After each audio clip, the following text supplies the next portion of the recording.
Once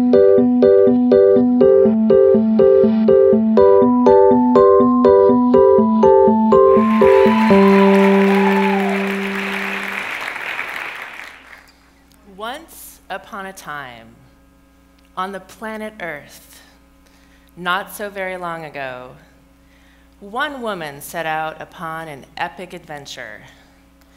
It was a quest of the gravest importance. She set out on a journey all over the world in search of something that each of us desires. The secret of how to ignite, nurture, and shine our own inner light. Her name was Juvie Hall, and she was a roller derby player in Portland, Oregon. She wasn't a derby superstar or a hero or villain. She was just a regular derby player in awe of derby's ability to change women's lives. It had certainly changed her own. The roller derby player Juvie Hall was born on July 4th, 2009, but I will let her tell this part of the story. Much like an actual birth, my derby birth was hot, sticky, kind of gross, and full of uncertainty. Oregon experienced a record-breaking heat wave in the summer of 2009, and the temperature hovered around 107 degrees in the metal airplane hangar where my derby boot camp was held. I'd been inspired to sign up after watching a bout several months earlier. It had just looked like so much fun, and everybody looked so happy and sparkly. But as I put on my gear that first day, I couldn't ignore my own less fun and sparkly reality. I had no idea how to roller skate. And I had no sports background. And I thought that there was a very real chance that I might actually pass out from the heat. And I just remember saying to myself over and over again, what the F am I doing here? At one point, when one of the coaches explained the Giner Shiner,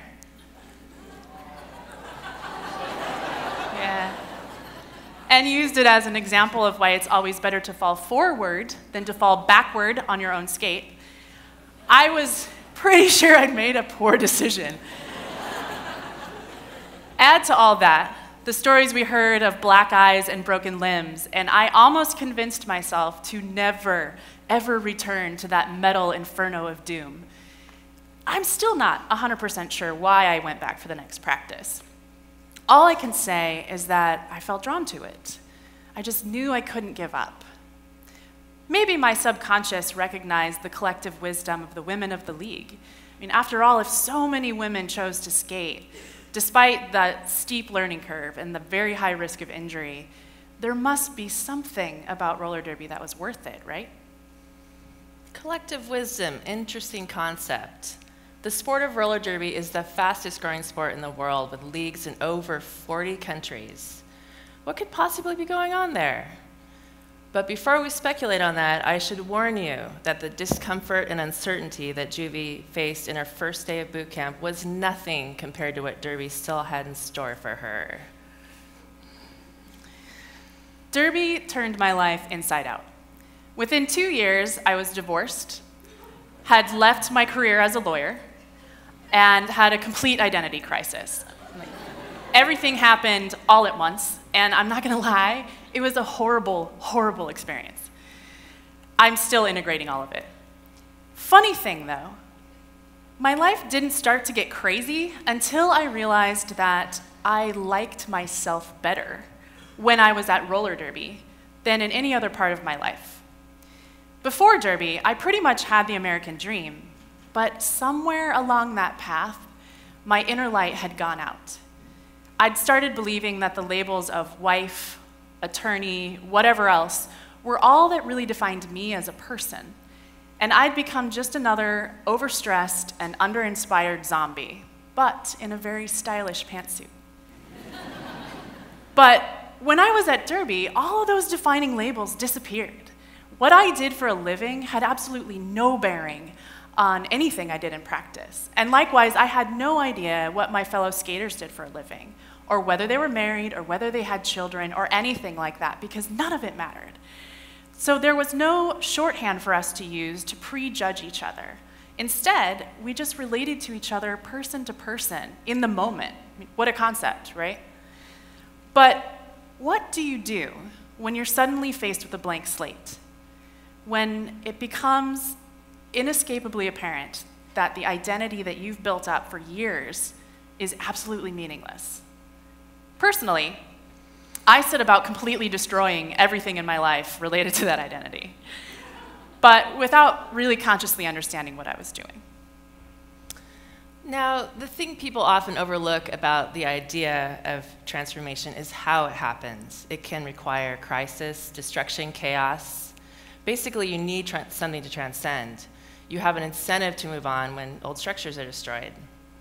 Men and women everywhere encounter the experience of the destruction of a past life and struggle. And then maybe they fall into the belly of the whale, maybe they hang out with Yoda for a while, and maybe a whole bunch of other stuff happens, but eventually they emerge into a new self or a new life. It's the classic hero's journey, right?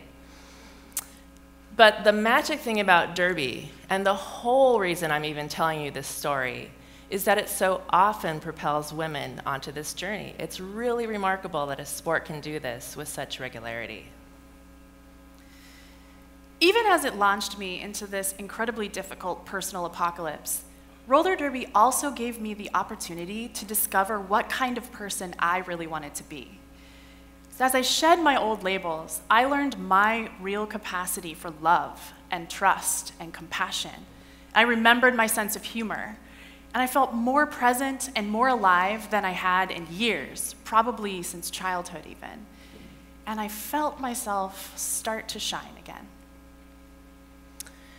Juvie looked at what her life had been, what it could possibly become as yet unknown, and felt full of gratitude and relief and questions.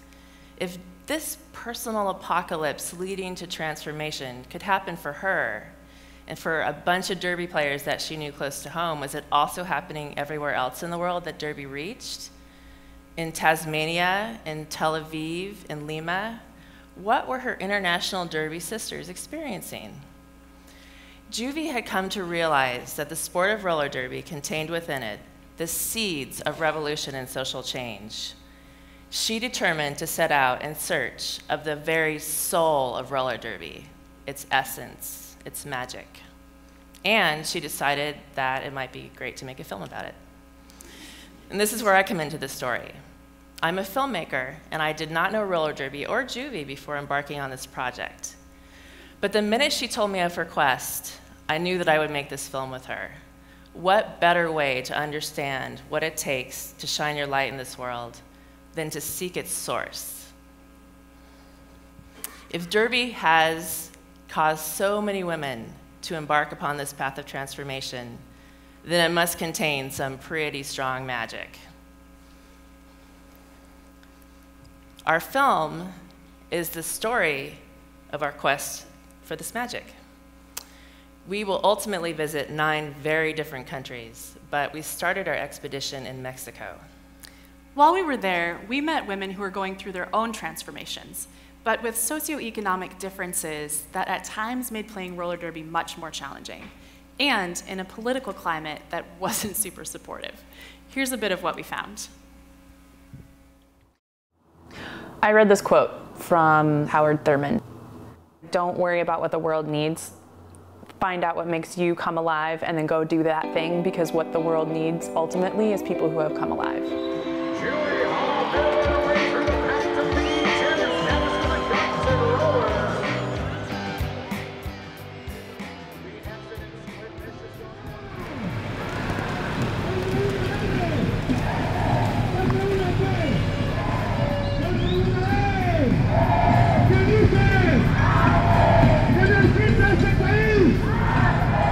The political party that was in power for 72 years is trying to get back into power, and all the media corporations are supporting him. They're just trying to fight all the institutions that are just imposing this person onto the public.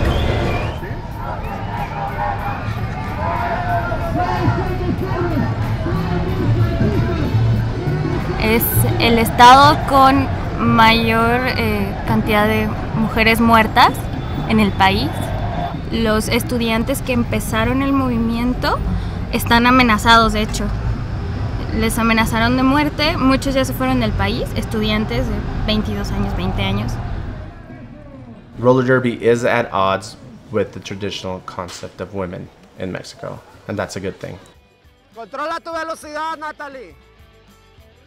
In our instance in Mexico, we are shut off of anything to grow as an individual or as a community or as in culture in general, because we've been run through history by people that want to keep you in that state of mind where you're not powerful or you're not capable of doing it without us. I'm talking about governments and people who want to keep this power. I had problems with school last semester and I was really sad about it. And then my mom called me and she was like, okay, in roller derby, if someone hits you and you fell to the ground, what do? You can't go in the floor and make like, oh my God, poor of me. No, you have to get up and get up faster. It feels so good. It feels like you did something, you accomplished something just by jamming for 2 minutes, blocking for 2 minutes, even if they push me on the floor, but I did it. The younger generations that see their moms or their sisters or their aunts playing this will see that roller derby is a tool to break those paradigms. A veces siento como que puedo hacer las cosas porque puedo patinar, puedo hacer derby. I'm hoping that by learning how other women are using this transformation in their own lives and in their own communities and in their own way to change the world, that it will help me understand how I can do that here. If roller derby changed one people's life, it can change everything. Because once people's life has changed, that people can change everyone, you know? It's just contagious. ¿Cómo se dice we were born skating? Nacimos patinando. Nacimos patinando. If the world needs people who have come alive, I know for me that derby is helping me come alive.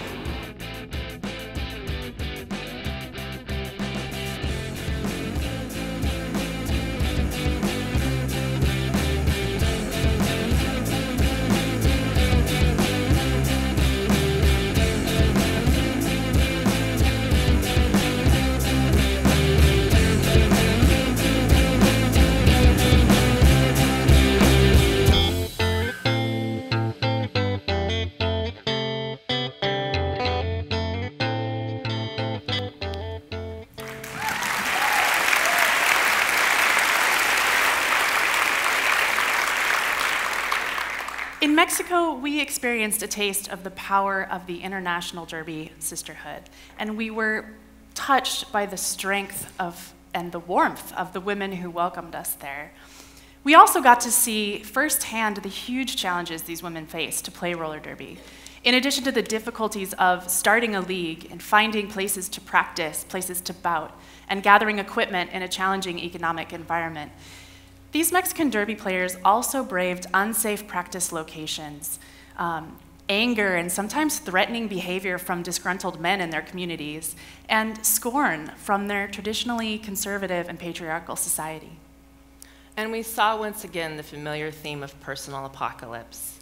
The stories of women leaving jobs, leaving relationships, losing touch with friends and activities outside of derby were innumerable, basically moving full speed away from their old lives.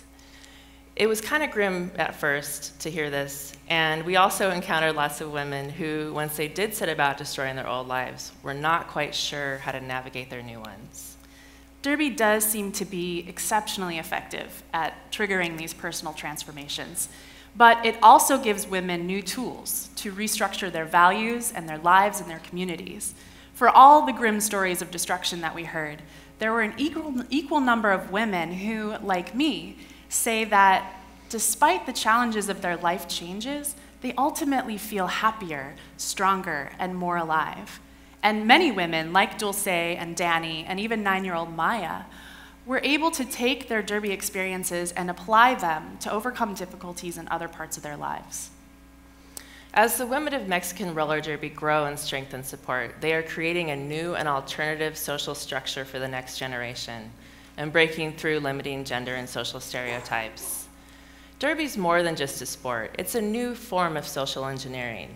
Derby leagues are started, owned, and run by the players.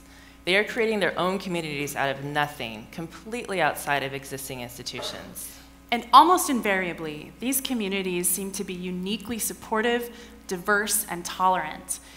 Roller derby and the community that it creates help women learn to honor their femininity and their strength, to foster physical and mental health and adaptability, and to trust in the power of their own courage and truth. This isn't just about rebelling against traditional culture. At its heart, roller derby is true revolution. Unlike many other examples of female empowerment movements, derby isn't about women demanding equality or the right to participate in some existing sport or structure. It's not about beating the man at his own game.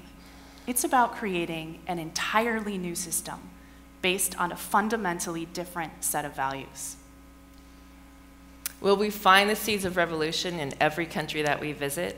In Peru, Brazil, France, Norway, Russia, Israel, Singapore, and Australia? We don't know yet. Regardless, roller derby leagues all over the world already have one thing in common. They're satellites of hope for women. All over the world, women are learning that their individual and collective strength can overcome personal and social adversity.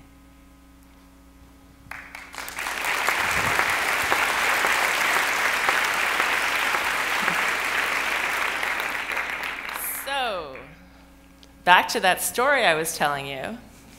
You're basically all caught up now.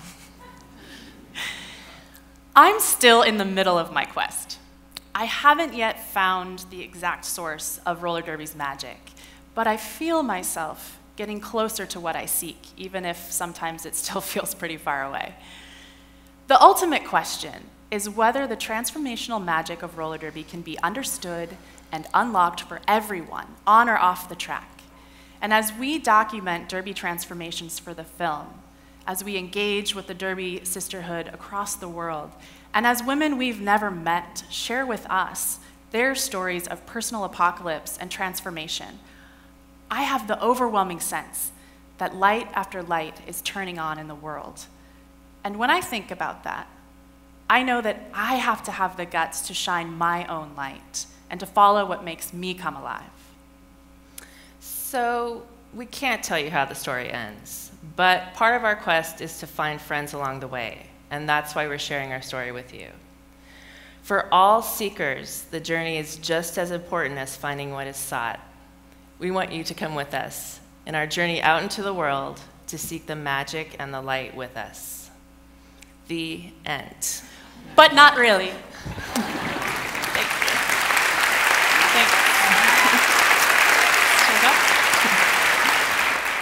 Thanks.